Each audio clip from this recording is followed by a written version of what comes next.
แม่ลุงปากกะจะเกาะต่อแต่ละเทวเตระเตโอ้ยยังจุลิชัยเตอดอเจ้าเตอดอเจ้าโอ้ยเจ้าแม่ลุงปากผมก็ภูมิใจที่ว่าผมเป็นคนไทยเชื้อสายยากุลคนดงคนยากุลคนบ้านไร่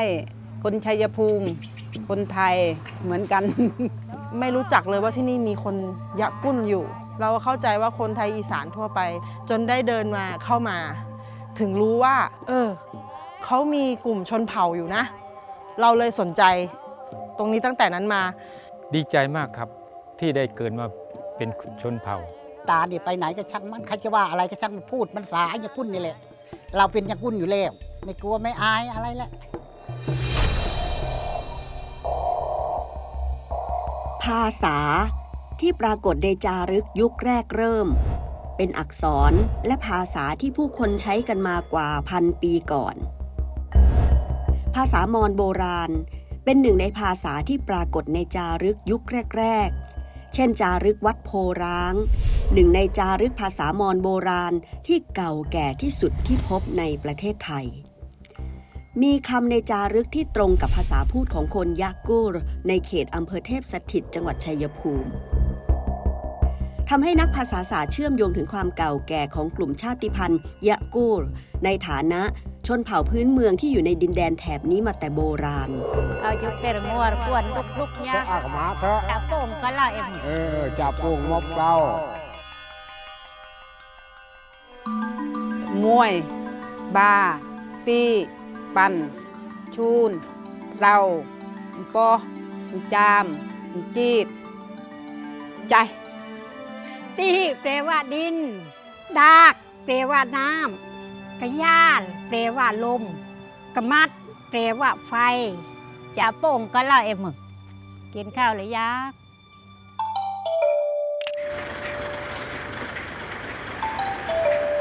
จากจุดเริ่มต้นที่นักภาษาศาสตร์เข้าพื้นที่ศึกษาวิจัยภาษายะกูรกระตุ้นให้คนยะกูรบ้านไร่หันกลับมาสืบค้นภาษาและวัฒนธรรมตนเองเกิดกระบวนการศึกษาวิจัยอย่างเป็นระบบร่วมกับสถาบันภาษาและวัฒนธรรมเอเชียมหาวิทยาลัยมหิดล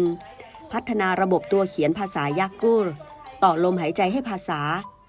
ค้นอัตลักษณ์แห่งเผ่าพันธุ์และได้ทำความเข้าใจอดีตเชื่อมสู่ปัจจุบันตอนนั้นทุกคนก็อยากเล่าเรื่องและกลุ่มนักวิจัยเองก็อยากจะรู้ว่าจริงๆแล้วเนี่ยยากุลมาจากไหน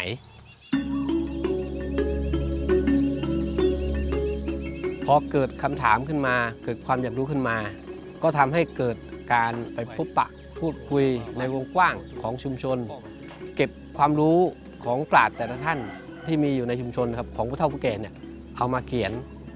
มีทางทีมอาจารย์นะครับของท่านอาจารย์ดร.ศิวิไลแล้วก็อาจารย์มยุรี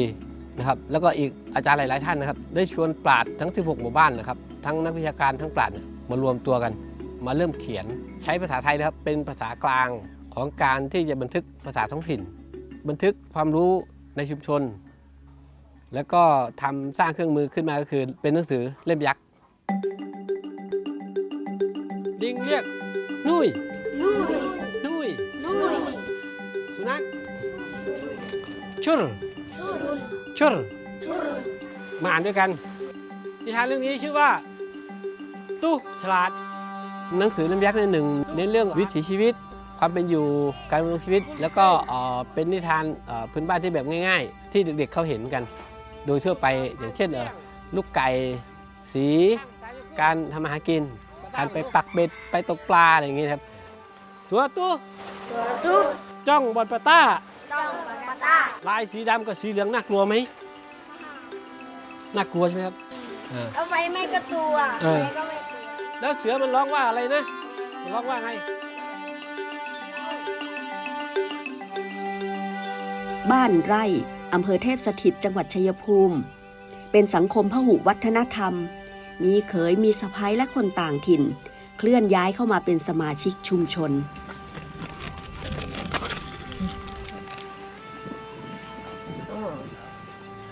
ทุกวันนี้ลูกหลานและเด็กๆ ในครอบครัวและชุมชนใช้ภาษาไทยและภาษาถิ่นอีสานเป็นหลัก ภาษายะกู้เริ่มเลือนลาง เด็กและคนหนุ่มสาวบางคนพูดสำเนียงยะกู้ผิดเพี้ยนไปจากรุ่นปู่ย่าตายาย หลายคนพูดและฟังภาษายะกู้ไม่ได้ ผมเนี่ยเป็นคนที่พูดได้นะ แต่สำเนียงมันอาจจะไม่เหมือนกับของจริงเขาเนาะครับลิ้นมันอาจจะยังไม่ไป แปลได้ทุกคำซึ่งเด็กๆในชุมชนเนี่ยก็อาจจะแปลได้ แต่เขาไม่พูดกัน ชูนเตราบยามจิตใจถ้ามีภาษาคงอยู่เนี่ยสิ่งอื่นๆมันก็จะอยู่วัฒนธรรมก็อยู่เหมือนกับว่าภาษาและวัฒนธรรมเนี่ยมันจะต้องอยู่กับชุมชนมันไม่ใช่แค่ว่าเป็นแค่คำพูดแต่จริงๆแล้วภาษามันกินได้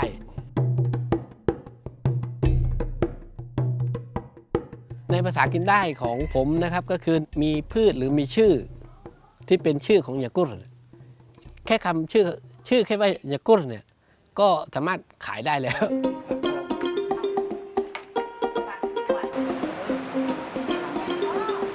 ล้อมม้วนแข่ง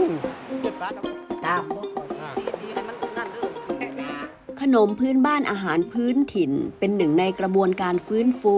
และสืบค้นอัตลักษณ์ของคนยะกูรอาหารและขนมสะท้อนถึงทรัพยากรพืชพันธุ์การเพาะปลูกและวิถีชีวิตอาหารเป็นสื่อทางวัฒนธรรมที่ต้อนรับแขกบอกเล่าเรื่องราวแก่ผู้มาเยือนรวมถึงล้อมวงไถ่ถามสารทุกข์สุขดิบกันเองอันนี้พอดีไหมนี่ได้ขนาดนี้ขนมที่เรากำลังทำอยู่นี่อันนี้คือขนมลิ้นหมาถ้าภาษายากุรขนมตักชุรส่วนประกอบนะครับมีกล้วยน้ำว้าสุกงอมพลาดอุยแป้งก็เป็นแป้งข้าวเหนียวน้ำตาลปิ๊บงาภาษายากุรหลังเฮาเกลือภาษายากุรนะครับปูรวัตถุดิบของเราก็มีอยู่ในชุมชนนะครับ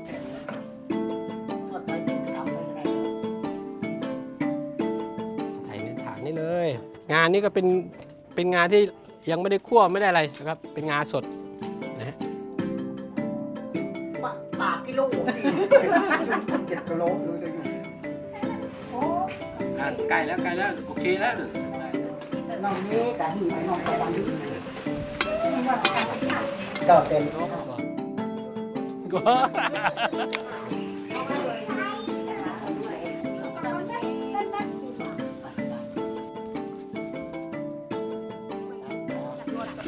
ดังนะโย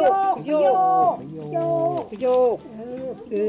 เมื่อก่อนยากุนเขาก็เอาเขาฟางทเคยห่อำเขาทำหลายแบบเขาเนื่องจากห่อกระต้มแล้วก็มากวนเป็นแบบขนมอะไรเงี้ยอันนี้หางกะโหลกนี่ฝักมันต้องไปตำในครกตำแล้วก็ฝัดออกถ้ามีคนมาอย่างนี้ก็ช่วยกันถ้ามีบุญมีอะไรก็ช่วยกันไปทำเลี้ยงแขกอาบ้าลงเรียงได้แต่อาบ้าตังโน่ไหววะได้เอ็ดบัตเตอร์เด็กเรียนจัดเลยเรียนบ่ข้าวฟ่างหางกระรอกหรือข้าวฟ่างหางหมาซึ่งเป็นวัตถุดิบการทำขนมเป็นธัญพืชอาหารยุคแรกเริ่มของมนุษยชาติคนยะกูรยังคงหลงเหลือร่องรอยขนมโบราณนี้ในวิถีชีวิตที่เราพูดกับเป๊ะเขาฟ่างปลูกเยอะเมื่อก่อนเขาหวานเอาเดี๋ยวนี้มันนกมันกินแล้วก็มันก็ไม่ค่อยเกิดแบบว่าดินมันเสื่อมเมื่อก่อนเขาเผาไฟใหม่ๆมันจะหอมดินที่เราเผาน่ะมันจะขึ้น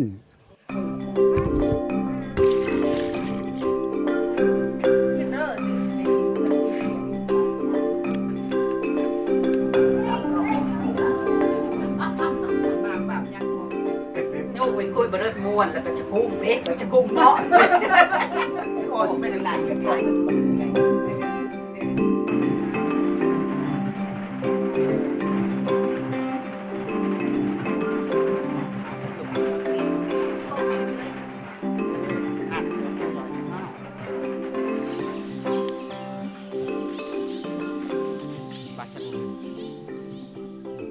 พืชผักสมุนไพรผักสวนครัวใกล้รั้วบ้าน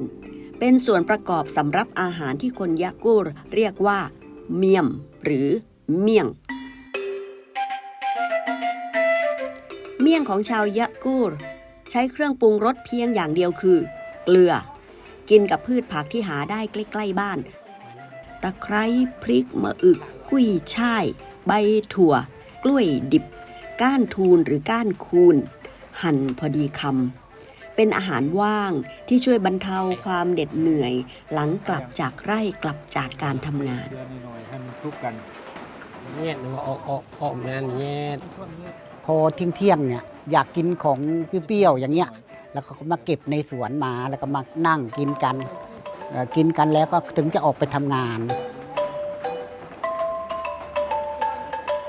ความสุขของยากุนก็อย่างนี้แหละกินไอ้เมี่ยงเนี่ยถ้าคนไหนเป็นหวัดเชิงจะไออะไรเนี่ยเอามาทำกินแล้วมันจะจามออกมันจะขึ้นสมองไงไอ้ที่ตัวตะไคร่อ่ะ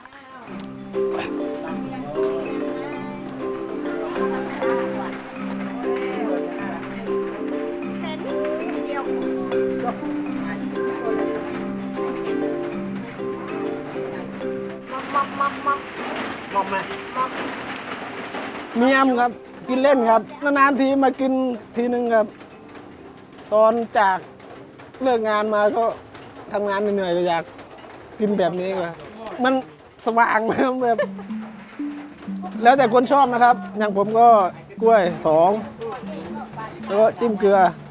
แล้วก็ตะไคร้แล้วก็มะเขือแล้วก็ทูนคนไหนอยากคำใหญ่ก็ใส่เยอะกว่านี้ก็ได้ครับใบถั่วกับใบทูน2อย่างครับใช้ได้แล้วก็อันนี้มาพันอย่างนี้แล้วก็ใส่เลยครับ ผมเองอยากให้รู้จักยากุร์ในแบบวิถีชีวิตของยากุร์ที่มีความเรียบง่ายนะครับผมก็คิดไว้แล้วครับแต่ว่าตอนนี้กำลังชักชวนให้คนอื่นในชุมชนหรือเพื่อนข้างบ้านหรือป้าหรือลุงเนี่ยคุณลุงเนี่ยเข้ามาร่วมด้วยเพราะว่าถ้าเราทำคนเดียวมันไม่สนุกนะครับ นะ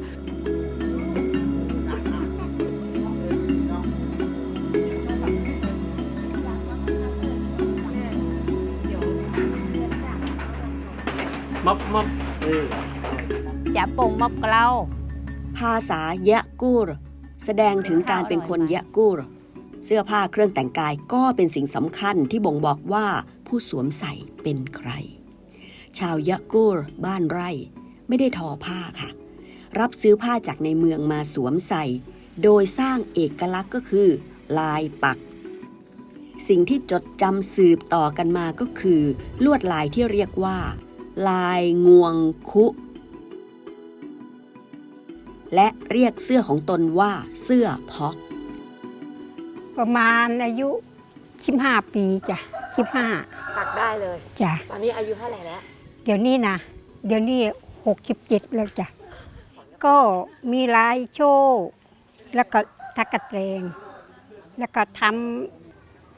ำห่วงครุแบบนี้ ทั้งหลังนี่ที่ขาวๆนี่กระเตงมันแล้วก็วนมานี่ก็ห่วงครุ แล้วก็อันนี้ดอกยางนี่หางมัน เราปักใช้กันมานาน เป็น100 ปีแล้วมั้ง คนยะกูร์นะก็ต้องใส่ทุกคนใช่ไหมสงกรานต์บ้างงานบวชงานแต่งได้หมดไปวัดเขาก็แต่งนี้แล้วก็เขาก็ไม่เอาอันนี้พลาดใช่ไหมคนที่เข้ามาดูอย่างนี้เราก็ต้องใส่ แต่ว่าทำงานทำการเราก็ไม่ต้องใส่มีเทศกาลมีสงกรานต์งานบวชงานวัดแต่คนสมัยใหม่เขาไม่ชอบใส่แต่คนสมัยรุ่นแม่เนี่ยก็ชอบใส่เพราะว่ามันเย็น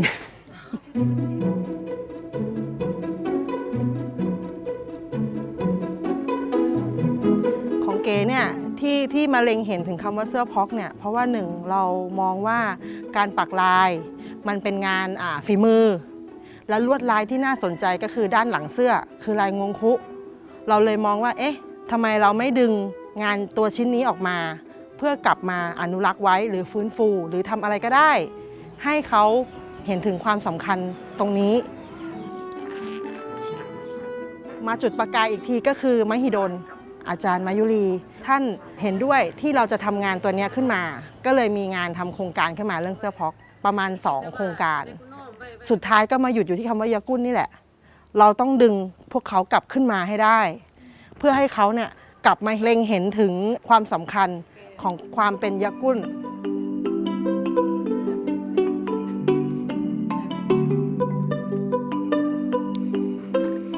เมื่อมีการสืบค้นและฟื้นฟูวัฒนธรรมยะกูรเสื้อพ็อกและลายงวงคุจึงเป็นสัญลักษณ์ทางวัฒนธรรมที่คุณยะกูรนึกถึงทันทีและนำมาสื่อสารกับคนภายนอกลูกหลานยะกูรรุ่นใหม่ในหมู่บ้านรวมตัวกันเป็นกลุ่มเพื่อผลิตเสื้อพ็อกสืบทอดฝีมือจากรุ่นย่ายายในขณะเดียวกันก็เป็นอาชีพเสริมได้รับความสนใจขณะนี้ถึงกับวาดหวังกันว่าจะเป็นสินค้าทางวัฒนธรรมเป็นซอฟต์พาวเวอร์ของยะกูรค่ะอย่าลืมนี่ฝากสมาชิกด้วยฝึกปักแล้วส่วนกลุ่มนี้ที่ได้ตั้งกลุ่มขึ้นมาเนี่ยก็คือใจรักแล้วก็พยายามที่จะฟื้นฟู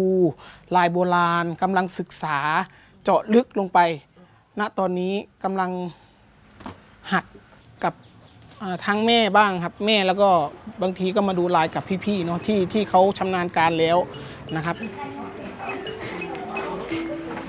หนูก็เป็นลูกหลานของคนดงหรือคนยะกุ้นเนี่ยแหละค่ะเราก็เลยได้เข้ามาศึกษากับยายว่าทำยังไงเราถึงจะเย็บเป็นแกก็สอนตอนแรกก็ทำไม่สวยหรอกก็หัดทำไปเรื่อยๆเรื่อยๆหลายปีอยู่ค่ะกว่าจะได้มาถึงปัจจุบันลายหลักของเราเป็นงวงคุค่ะองค์ประกอบของงวงคุก็มีโซ่2 เส้นแล้วก็ตะแกรงอันนี้คือดอกยางแล้วก็มีสายน้ำเป็นวงกลมอย่างเงี้ยมันเหมือนงวงคุน้ำคุถังเราเนี่ยเมื่อก่อนแรกๆมันก็ยากแหละค่ะแต่พอทำเป็นแล้วมันก็ไม่ยากมันจะละเอียดนิดนึงตรงที่ว่าเราทำเล็กมันก็จะเสมอกันมันจะดูสวยอีกแบบนึงมันก็นานนะคะมันต้องใช้เวลาฝึกกว่าจะสวย เพราะว่าที่แรกมันก็ยากหน่อย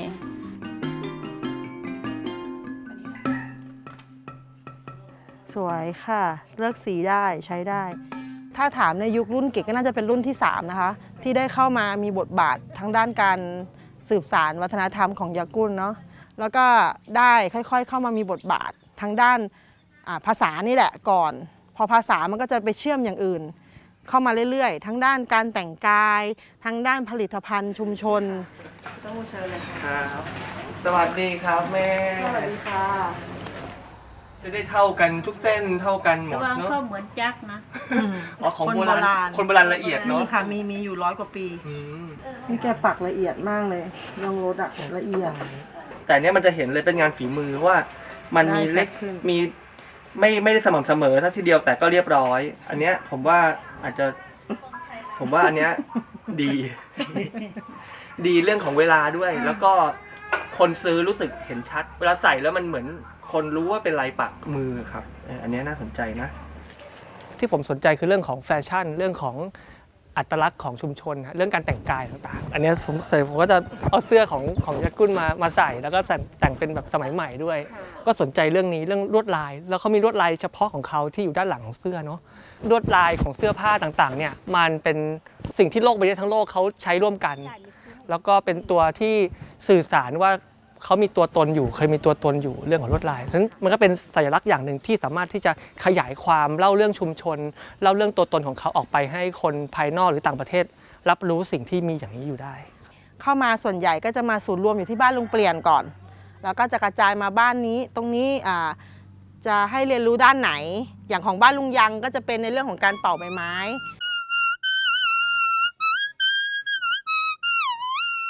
แล้วอย่างของคนเฒ่าบางคนปักผ้าก็ให้เรียนรู้เรื่องปักผ้าไม่เคยเลยอย่างพี่พนมก็จะเก่งด้านภาษาก็เรียนรู้ภาษาเราจะเลือกใช้สถานที่เป็นจุดๆก็มันตีเท่ากูน้อมไม่ว่าจะเป็นหน่วยงานไหนเข้ามาหรือน้องๆนักศึกษาหรือคุณครูที่เข้ามามีบทบาทในชุมชนจะมาเรียนรู้ส่วนใหญ่จะเป็นในเรื่องของดนตรีการร้องรำทำเพลงการตีโทน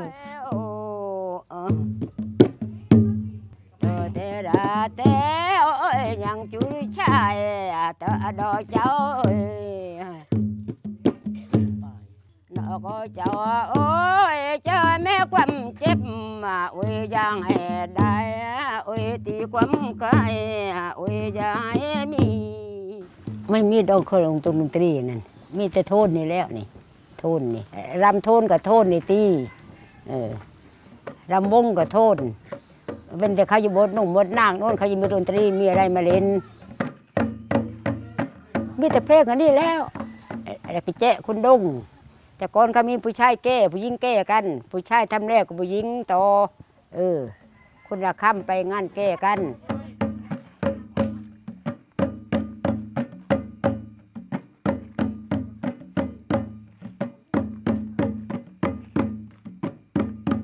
เก๋จะบอกชุมชนตลอดหรือน้องๆทีมงานของเราว่าพี่เก๋ทำเหมือนงานจิ๊กซอว์เหมือนจิ๊กซอว์นี่แหละมันต่อไปเรื่อยๆตอนนี้เหลือแค่ว่าเราจะมีตัวไหนที่มันจะต่อให้จบอาจจะต้องใช้เวลาทุกคนเหมือนจิ๊กซอว์ของเราทุกคนช่วยกัน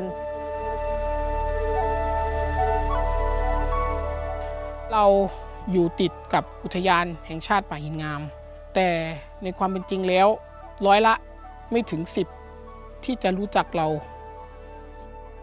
ตอนนี้ในใจผมคือในชุมชนผมอยากให้เป็นชุมชนท่องเที่ยวเราอยากให้สินค้าในชุมชนขายได้มีรายได้มากขึ้นชอบอยู่ว่ายินลงเที่ยวกันครั้งชอบอย่างแรงเลยให้เขามาเที่ยวหลายๆชอบอย่างแรงก็อยากให้หมู่บ้านลูกหลานเย็บเสื้อพอกขายก็จะขายได้อยู่แต่ทำนะเองไม่ทำมันก็ขายไม่ได้แต่เองทำเองก็ขายได้นะคนมาเที่ยวเขาซื้อไปฝาก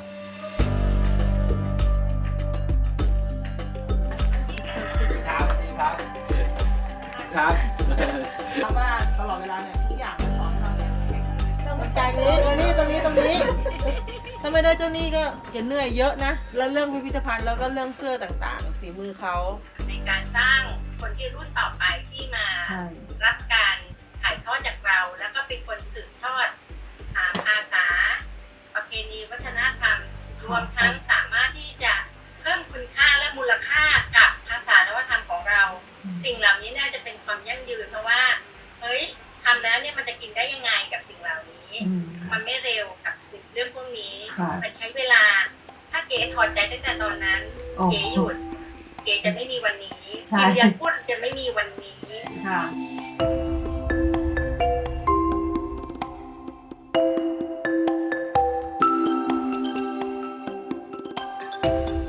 หลายครั้งนะครับอย่างเช่นงานเจ้าพ่อพญาแล